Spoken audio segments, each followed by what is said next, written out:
are those who are going to try to influence and use their power politically for personal gain. So there is a component as we talk about these issues that is requires from community leaders to not only set the example, but to buck up when those knives and barbs start coming as they do. Because in the climate, often in our communities and in our states, there are those who we're just getting ready in Oklahoma to start the legislative session, and there are a variety of bills that want to do where legislators are seeking to put the Ten Commandments on state property, to pass a constitutional amendment that would provide for religious teaching, not teachings, but religious services in schools. There seems to me to be a movement, and maybe it's where I'm living at the moment, to not just push and promote tolerance and respect for others, but to really promote one viewpoint, and that is a Christian viewpoint. I'm a Christian, but I believe very strongly in the separation of church and state. I believe very strongly that the government should not sponsor a religion. The government can be a partner through education and a variety of other things. So I just offer that as another side of how difficult, how much we've accomplished, and how education is really the key, because I agree with the mayor that ignorance is really where you have to start with much of this, but the use of situations for personal political gain is often a factor, a reality in our political life as well. Do you care to go next? Yeah, over there.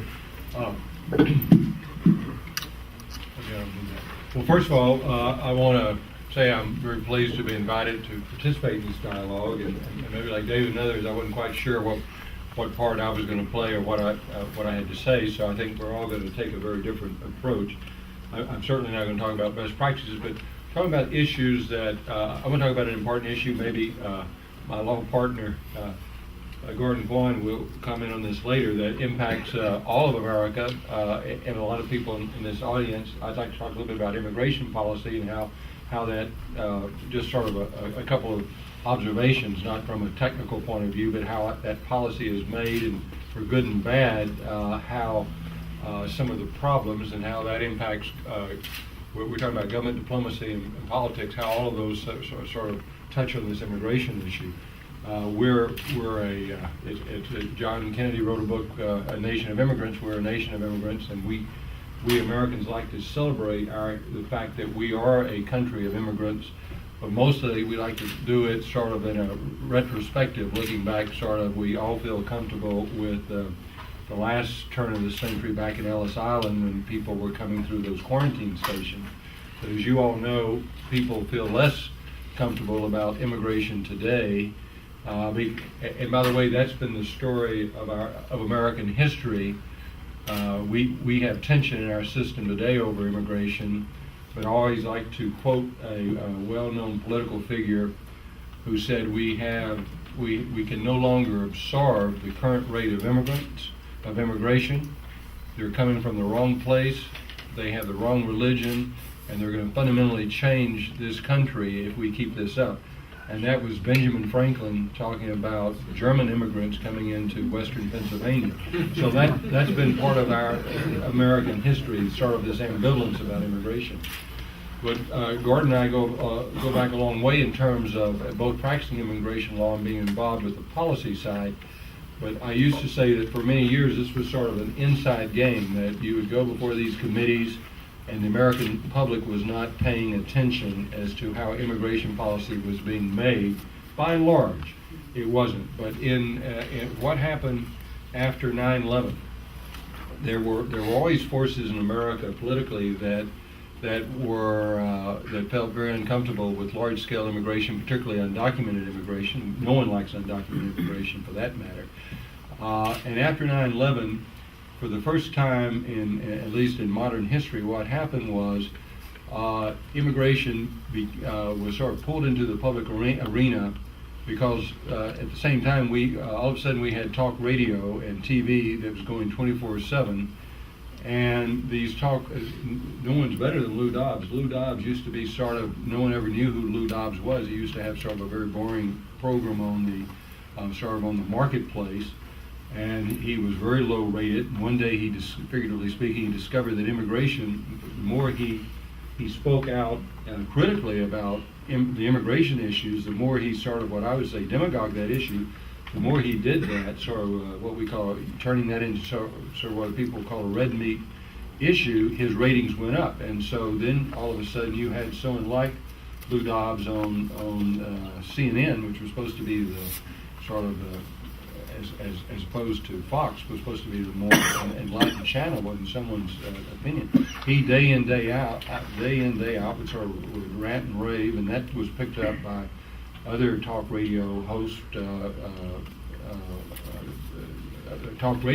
as well, nationally and locally, even like good people like Michael Berry.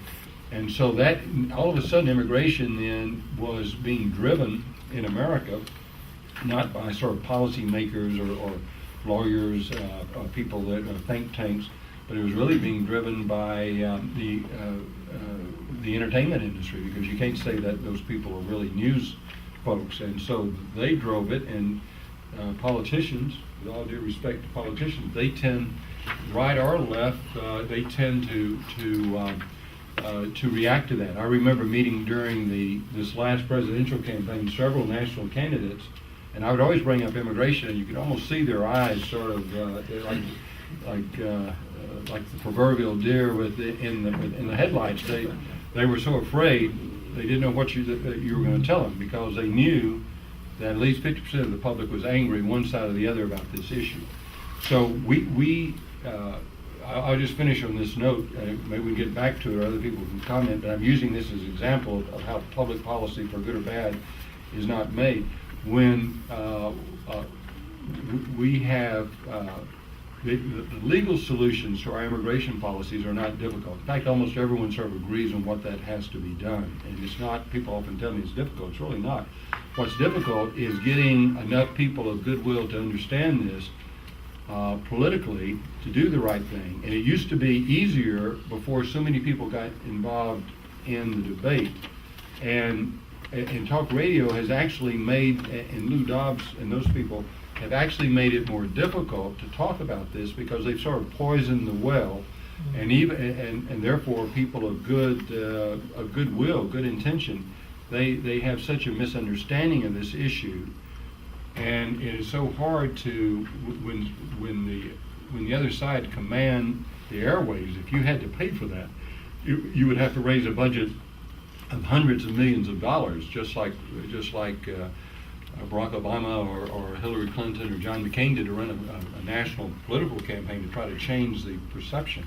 So when we tried to pass in 2006, 2007 major immigration reform legislation, it essentially fell in part because people who knew better in the Senate, because this was all in the Senate, they would say to me and others that they knew what the right vote was, but they were afraid to vote that way because they were being overwhelmed by their constituents. They were getting, for every pro-immigration letter, they were getting 1,000 anti-immigrant letters that were being driven again by the Lou Dobbs of the world and these talk shows.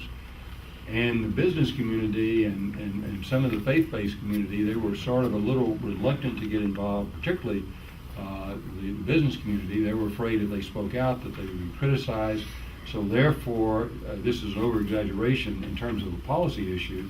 You had what I think is essentially a small part of our community driving this debate, with the rest of the community unwilling or not organized well enough